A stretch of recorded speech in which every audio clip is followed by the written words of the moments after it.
Después de haber probado durante mucho tiempo distintas herramientas profesionales de opciones como Spot Gamma, Gamma Edge, QuantData, Hex y otras, nos dimos cuenta de algo.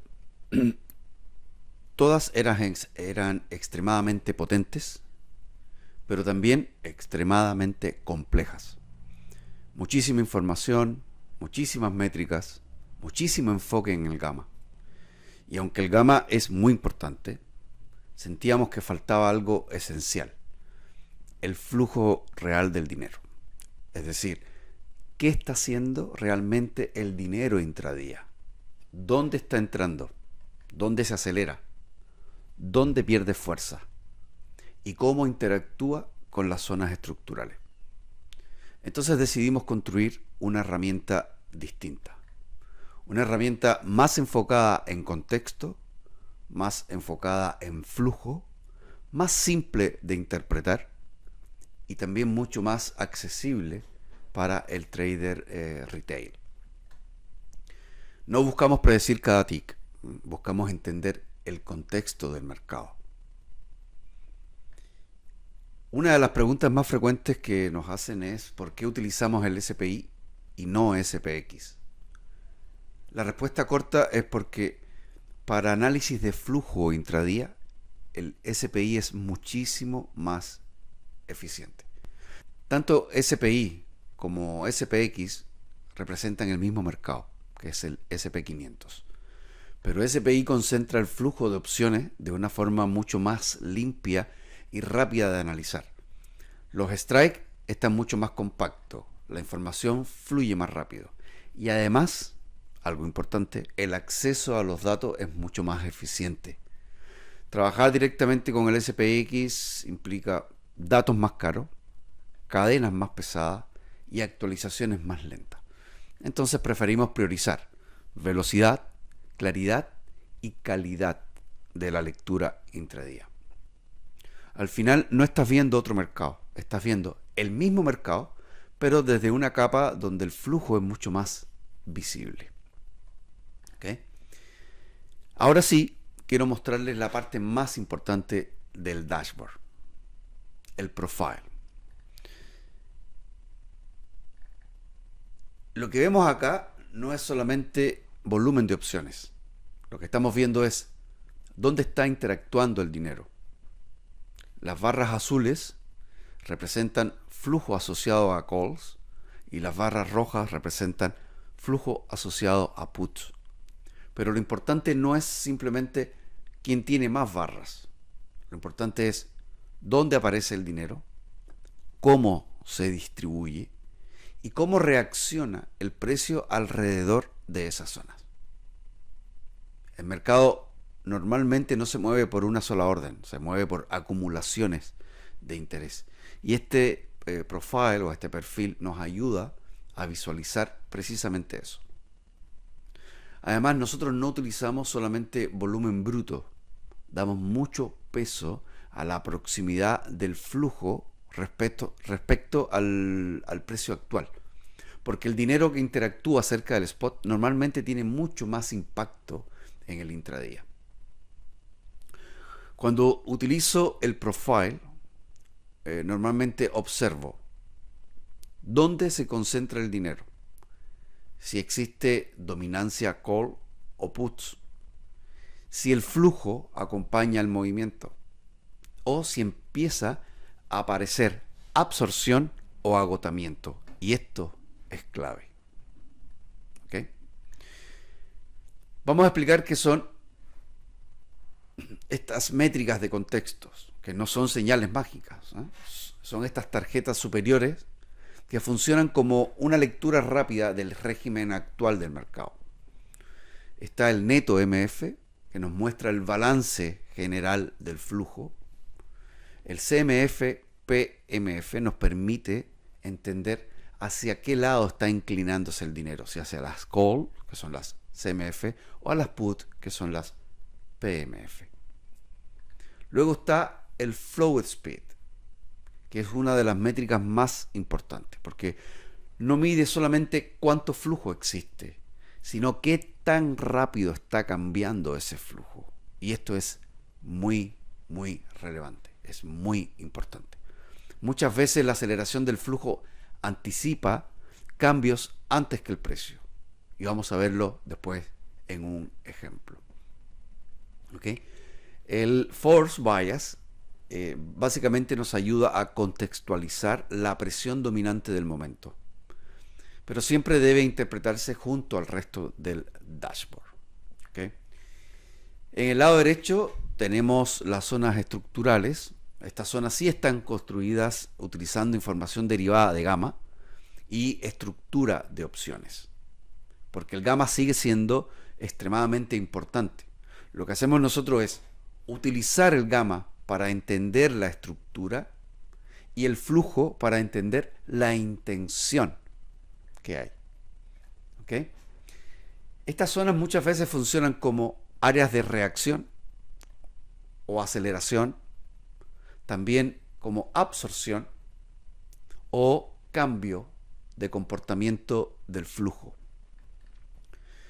Luego vamos a pasar a este gráfico, al neto y spot, neto MF y spot. Este gráfico nos permite comparar el comportamiento del flujo frente al precio. Y aquí aparecen muchas veces las divergencias más interesantes. Vamos a ver también un ejemplo al final. Hay momentos donde el precio sigue subiendo, pero el flujo comienza a deteriorarse, o al revés, el flujo empieza a mejorar antes de que el precio reaccione.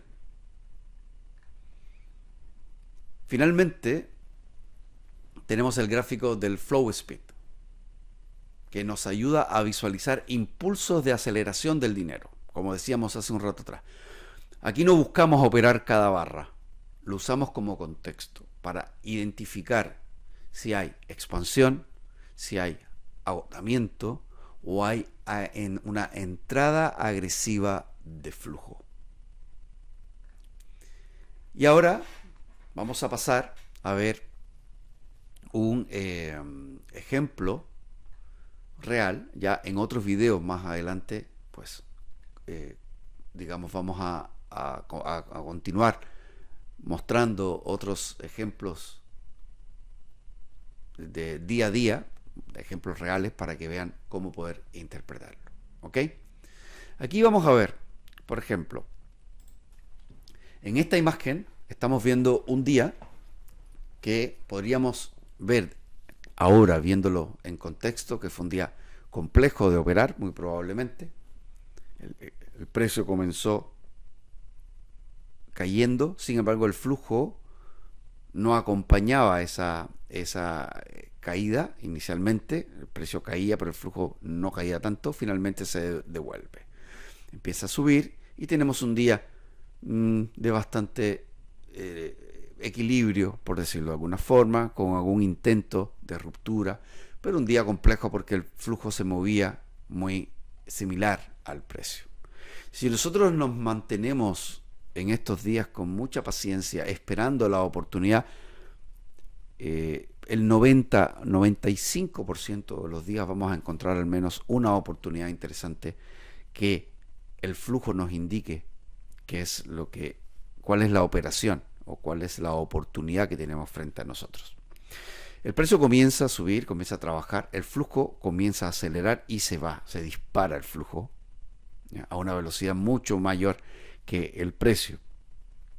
Y fíjense que aquí viene lo interesante. Cuando el precio llega a una zona que hemos definido como una zona relevante, que están de las zonas que hemos definido en esta área de acá, una zona gamma, vemos que el precio se frena, el flujo también incluso retrocede un poco.